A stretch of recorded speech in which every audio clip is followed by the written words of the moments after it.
Joining us now is another believer in treatment for these kids with a different perspective on the ability to get it right, Yale University School of Medicine Dr. Meredithe McNamara. And also joining us, you met him in the piece, is Noah Baartmans, who successfully transitioned as a teen as well. Thank you both. We were talking in the break that Noah shouldn't have to be brave to come on and talk about what you believe gave you the life that you want, that may have even saved your life because of how tough it was for you to be as you felt in the wrong body. How true is that you have to be worried about what people are going to say about you and your reality? In this day and age, it's really true. I worry, I waited 2 years to tell my best friends that I was transgender in high school. It's really politicized nowadays. Is it getting any better? Right now, I don't think it is. In certain areas, I surround myself with people who are really affirming and nice, but, you know, America's divided, and depending on where you go, people are just not as friendly about it. Now, doctor, you see this from all sides, and you have confidence that the clinical community has the proper guidelines. Help people understand what the process is like when assessing how to deal with a kid's emotions, about their identity, the distress, the depression, you know, and any kind of symptoms, and how it works and why you feel confident. Well, I feel confident because, first of all, I'm deeply ingrained in this professional community, and I'm proud to work alongside my colleagues all over the country.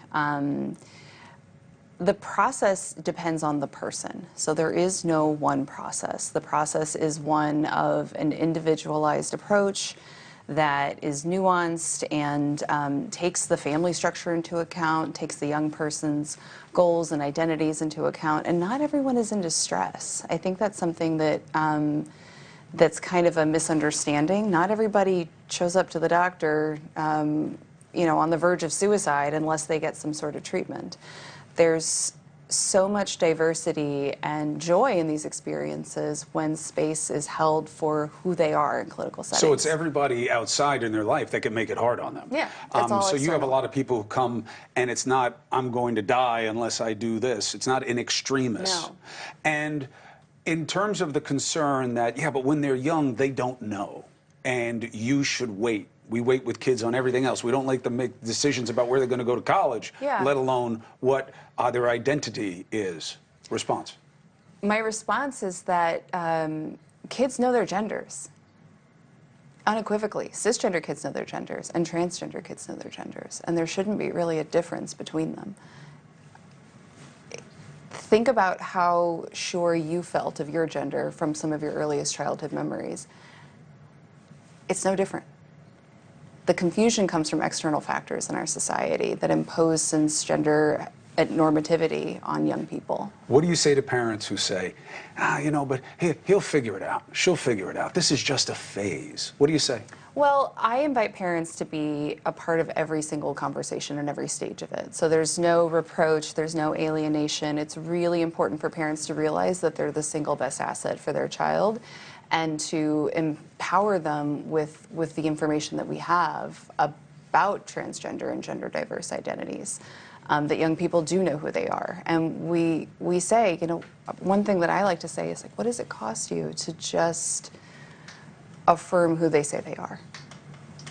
So, right, the discussion gets more complicated when it's affirm plus let them take this hormone blocker or stall puberty, and they want to have a top surgery or a bottom surgery. That becomes more complicated for the parent, though, right? Because it has more implications for the kid's health. A lot of it's unknown about what it would mean. I wouldn't say that a lot of it is unknown.